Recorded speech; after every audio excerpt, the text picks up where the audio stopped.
Hello friends, बरायबाय नोंथांमोनखौ digital update इउट्यूब चेनेलावहाय बे समाव गासैखौबो लोगोफोर दायो लेटेस्ट आपडेट्स लोगोफोर मोजां खौरां सफैदों हेल्थ डिपार्टमेन्टनिफ्राय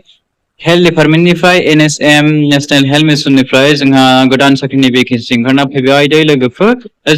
जोंहा बे साख्रियाहाय हेल्थ डिपार्टमेन्टनिफ्राय मानि ओंखारना फैदों जोंहा फरायनाया बेसेबां नांगोन आरो बैसोआ बेसेबांसिम जानांगोन बेखौ एप्लाइ खालामनो थाखाय जोङो गासै A to Z डिटेल्सखौहाय बे भिडिअनि गेजेरजोंहाय नायगोन लोगोफोर दा बेनिखायनो नोंथांमोना भिडिअखौ जागायनायनि सिगां चेनेलखौ साबस्क्राइब खालामनानै लाग्रोबानो जाबाय लोगोफोर आंनिफ्राय नोंथांनिसिम गासैनिसिमबो गुरैयै खावलायहरनाय जाबाय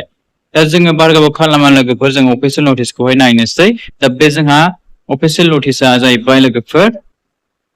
जुलाइनि 29 तारिखआवहाय ओंखारदोंमोन दा बे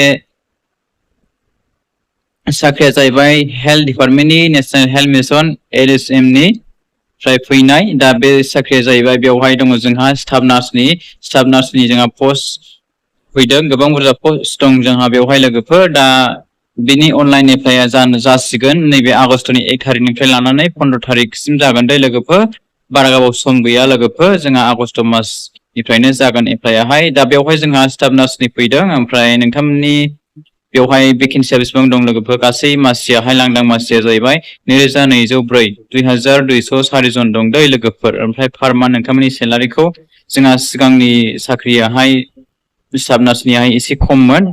फार्स्ट टाइमावहाय दा नै डाइरेक्ट बेवहाय 20,000 होखाबाय लोगोफोर पार मान्थ नोंथांमोना सेलारिखौ 20,000निफ्राय स्टार्टिं नोंथांमोना मोननो हागोन लोगोफोर दा नोंथांमोननि फरायनाय एलिजिबिलिटि क्राइटेरिया एडुकेशनेल क्वालिफिकेसनखौ नायोब्ला नोंथांमोननाव फरायनायखौ बेसेबां बिदों BSc पास जानायजों लोगोसे नोंथांमोना BSc नार्सिं कर्स लानाय जानांगोन जाहैबाय दे लोगोफोर ओमफ्राय नोंथांमोना जायखिजाया इनस्टिट्यूटनिफ्राय नोंथांमोनाहाय मा GNM कर्स लानाय जानांगोन दे लोगोफोर ANM ना माबा थायो लोगोफोर जोंहा GNM ANM होनलायनाय थायो नालाय माबायाहाय नार्सिं कर्सआहाय दा बे ANM आ जानाय नङा खोमा लोगोफोर बेवहाय होनाय बायदिबाथ' बेवहाय बिनाय गैया लोगोफोर ANM ना मा होनो बिनि दा बेवहाय GNM निल' बिदों लोगोफोर दै जायफोरा BSc नार्सिं कर्स नोंथांमोना पास जाबाय GNM कर्स लानानै जायखिजाया इनस्टिट्यूटनिफ्राय नोंथांमोना इलिजिबल जागोन लोगोफोर एप्लाइ खालामनो हागोन दा जोङो माखासे क्राइटेरियाफोरखौ नायबावनि लोगोफोर दा पस्टआ जोंना टटेल बेसेबांमोन लोगोफोर 2204 दङ ना लोगोफोर 2204 जन दङ ओमफ्राय नै बेवहाय दं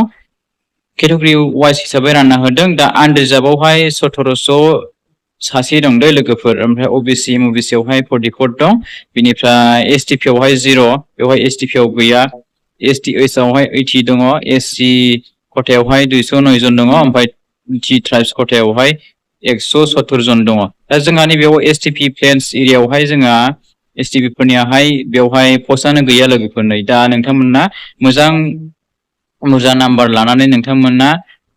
नैबे अपेन केटेगरि आनरिजार्भआवहाय नोंथांमोना थांनो हागोन लोगोफोर नोंथांमोना मोजां मार्क्स लानानै नोंथांमोनाहाय आनरिजार्भआवहाय थांनो हागोन लोगोफोर आनरिजार्भआव नोंथांमोना साख्रिखौ मोननो हागोन दे लोगोफोर नोंथांमोना मोजां पार्सेन्ट लानानै नोंथांमोना मोजां मार्क्स लानानै नाम्बार मोनोबा लोगोफोर दा नोंथांमोननि बैसोखौ नायदोलाय लोगोफोर बैसोआ जाहैबाय नै नायबानो जाबाय बेवहाय नोंथांमोना बैसोआहाय लोगोफोर जायखिजाया नोंथांमोनाहाय 18 बोसोर बैसो जानायनिफ्राय लानानै नोंथांमोनाहाय लोगोफोर नै 40 बोसोरसिम नोंथांमोना हागोन दे लोगोफोर 40 बोसोर बैसोसिम हागोन दा ST बिनिफ्राय SC कैंडिडेट्सफोराहाय 45 बोसोरसिम हागोन ओमफ्राय बेवहाय होनाय दंजोबखायो नै लोगोफोर आनरिजार्भफोराहाय बेसेबांसिम हागोन 40 बोसोरसिम हागोन ओमफ्राय OBC MOBC बिथांमोनाहाय 43 इयार्ससिम हागोन ओमफ्राय STH जायफोराहाय हाजो एरियायाव थायो हाजो एरियानियावहाय गोग्लैयो बिथांमोनाहाय 45 इयार्ससिम हागोन ओमफ्राय PWD कैंडिडेट्सफोराहाय 50 इयार्ससिम हागोन दे लोगोफोर बेवहाय लिरनाय दंखायो रोखा रोखायै दा नोंथांमोननि जन वाइज लोगोफोर डिस्ट्रिक्टसखौ नायोबा नोंथांमोननियाहाय नै बेवहाय मा दङ नायबानो जाबाय लोगोफोर डिस्ट्रिक्टसाहाय जन वाइज नोंथांमोना नायना लादो बेखौहाय नै बराक बेलायावहाय कासार हाइलाकान्दि सिबुमि करिमगंज होनदों लोगोफोर ओमफ्राय सेन्ट्रेल आसामावहाय जोंहा दङ मरिगाव नगाव होजाय ओमफ्राय लवार आसामाव मा गोग्लैनाय डिस्ट्रिक्टफोर नायबानो जाबाय बजालि बाक्सा बरपेटा बङाइगाव चिरां धुबुरी गवालपारा नलबारि कामरुप मेट्रपलिटन कामरुप क'क्राझार साउथ सलमरा तामुलपुर नोंथांमोना बेफोरावहाय नोंथांमोना मा लोगोफोर बेफोरावहाय नोंथांमोना मावनो मोनगोन दे लोगोफोर नर्थ आसाम मावहाय जोंहा बिश्वनाथ दरं सनितपुर उदालगुरि बेफोरखौ गोग्लैयो लोगोफोर ओमफ्राय आफार आसामाव जाहैबाय नै सराइदेउ धेमाजि डिब्रुगड़ गलाघाट जरहाट लखिमपुर माजुलि शिबसागर तिनिसुकिया बेफोर गोग्लैयो लोगोफोर नोंथांमोना बेवहाय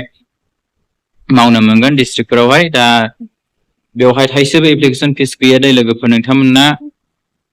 थाइसेबो फैसा होआलासे नोंथांमोना अनलाइन एप्लाइखौहाय खालामनो हागोन लोगोफोर आगष्टनि 1 तारिख जानाय लोगो लोगो नोंथांमोना एप्लाइ खालामनो हागोन बेनिफ्राय लास्ट डेटआ बेसेबां लास्ट डेटआ नोंथांमोना आगष्टनिनो 15 तारिखआव लोगोफोर बारा गोबाव सम फैयाखै नोंथांमोननो 15 दिनसोल' टाइम होदों दै लोगोफोर दा जायफोराहाय बिएससि नार्सिं कर्स जिएमएन कर्स नोंथांमोना लानाय दङ स्टाफ नार्सनिफ्राय दा नोंथांमोनाहाय एप्लाइ खालामनानै लाबानो जाबाय दे लोगोफोर देन लोगोफोर बिदिब्ला नोंथांमोना बे भिडिअखौ लोगोफोरनो शेयार खालामना होलायदो जाहाथे बयबो मिन्थियो माखासे गोबां मानसियानो मिन्थिया नालाय लोगोफोर ओंखायनो नोंथांमोना भिडिअखौ लोगोजों लोगो गावबा गाव शेयार खालामनानै होलायबानो जाबाय दे लोगोफोर स' लोगोफोर बिदिब्ला भिडिअखौ एसेखिनियाव फोजोबनोसै thank you for watching see you again bye and take care love you all nice to meet you bye bye